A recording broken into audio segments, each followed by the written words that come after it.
সম্মানিত পিতৃতুল্য মাতৃতুল্য শিক্ষক ভাই ও বন্ধুগণ, জাতীয় নাগরিক পার্টি এনসিপি আজকে আপনাদের দাবির সাথে পূর্ণ একাত্মতা পোষণ করলাম।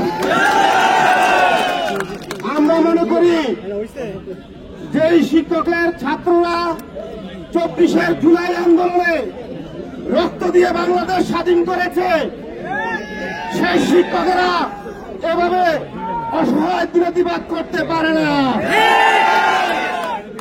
যে শিক্ষকের ছাত্র রক্তের বিনিময়ে আমাদের সরকার প্রতিষ্ঠিত হয়েছে, সেই শিক্ষকের কাছে, সেই সরকারের কাছে শিক্ষকরা কোনো করুণা ভিক্ষা চাইতে পারে না। আমরা সরকারকে স্পষ্ট বলতে চাই, শিক্ষকের ছাত্র রক্তের বিনিময়ে আপনারা ওই গদিতে বসেছেন, আজকে আপনাদের কাছে আমরা কেন দাবি জানাবো?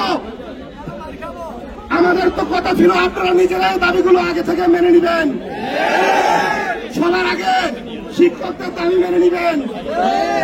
কিন্তু আমরা হতাশ হলাম, আজকে রক্ত দিয়ে যে সরকার বসালাম, সেই সরকারের কাছে আমরা আবার দাবি জানাতে হচ্ছে।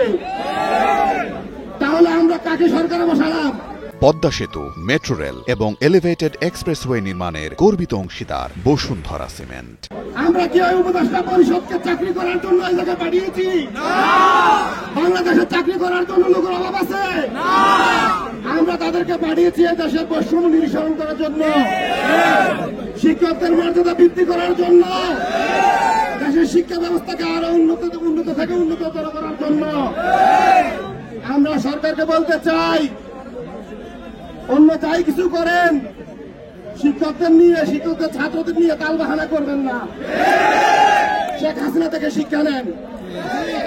শেখ হাসিনা ছাত্রদেরকে মূল্যায়ন করে নাই, শিক্ষকদেরকে মূল্যায়ন করে নাই, তার পরিণতি হয়েছে কি আপনারা নিজেরা দেখতে পেয়েছেন।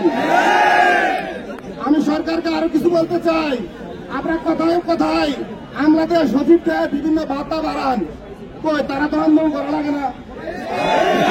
কয়েকদিন আন্দোলন করেছে, যে শিক্ষকেরা রক্ত দিয়ে, তাদের ছাত্ররা রক্ত দিয়ে এটা স্বাধীন করে দিয়েছে, তারা কেন আজকে প্রেস ক্লাবে মাইর খাবে?